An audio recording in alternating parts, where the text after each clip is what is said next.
নমস্কার বন্ধুরা, blog with cooking চ্যানেলে সবাইকে স্বাগত।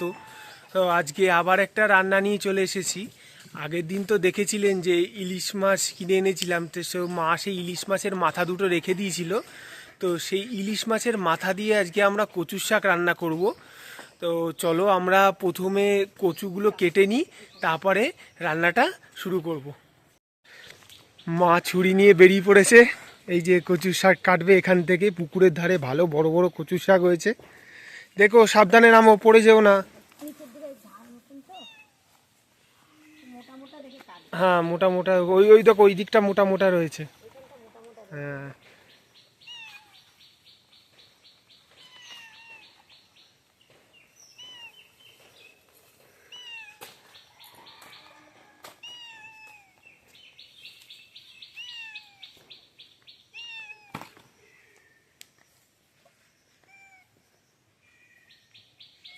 ওই দিকটা কাটো মা, ওই দিকটা আরো মোটা রয়েছে।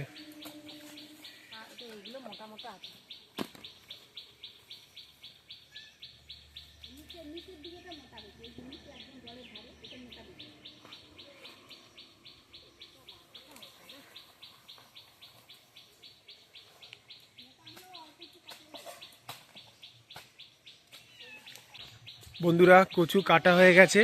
তো এইবার নিয়ে যাব, নিয়ে গিয়ে কোল ছাড়াতে হবে, তারপরে কাটবো। এবার কচু শাকটা কেটে নেব।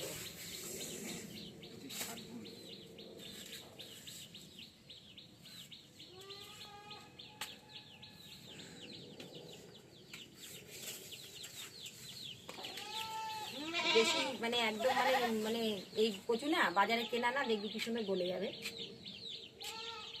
গলে যাবে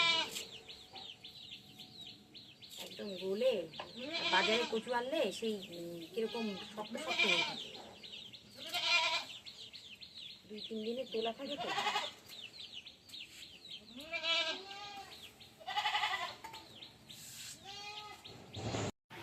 কচুর শাকটা সিদ্ধ করে নিয়েছি, আপনারাও এরকম সিদ্ধ করে নেবেন। আর আমি এখন ইলিশ মাছের মাথাটা ভাজবো। হ্যাঁ,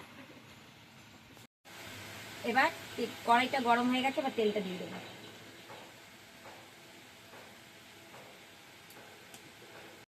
নুন হলুদ মাখিয়েছি, এবার ইলিশ মাছের মাথাটা ভেজে নেব।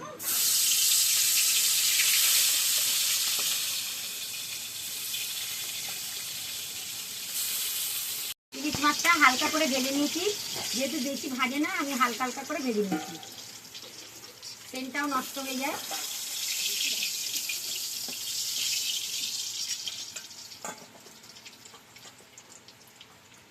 আর একটু তেল দিয়ে দেবো, বেশি তেল দেবো না কচুর শাকে।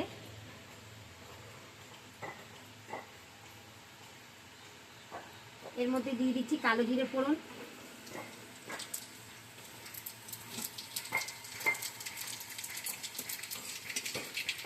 কালো জিরেটা ভালো করে ভাজা ভাজা হয়ে গেছে, এবার কচুর শাকটা দিয়ে দেবো।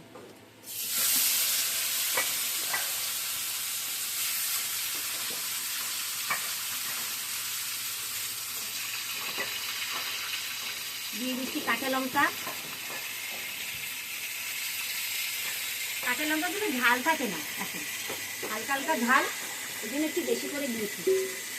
কচুর সাথে একটু ঝাল ঝাল না হলে ভালো লাগবে না। নুন দিয়ে দিচ্ছি,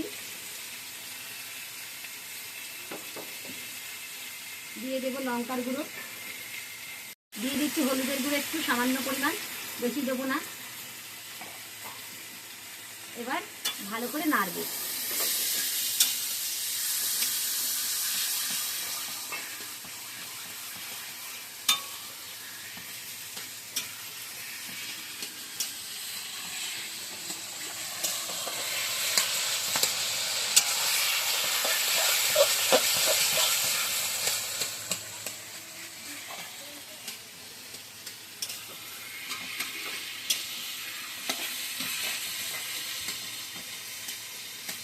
কচুর সাথে জলটা এখন টেনে গেছে, এখন এই ইলিশ মাছের মাথাটা দিয়ে দেবো।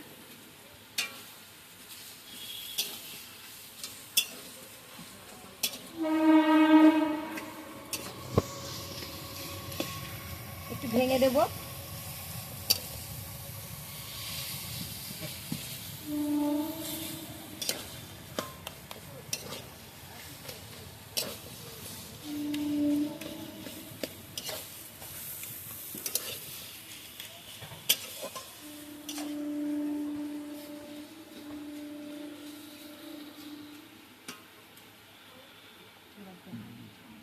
একটু সামান্য পরিমাণ চিনি দিয়ে দেবো।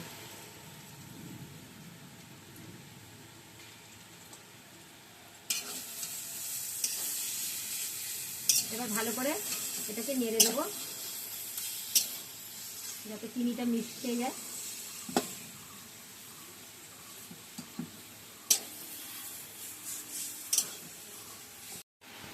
কচুর শাকটা হয়ে গেছে, এবার নামিয়ে নেব।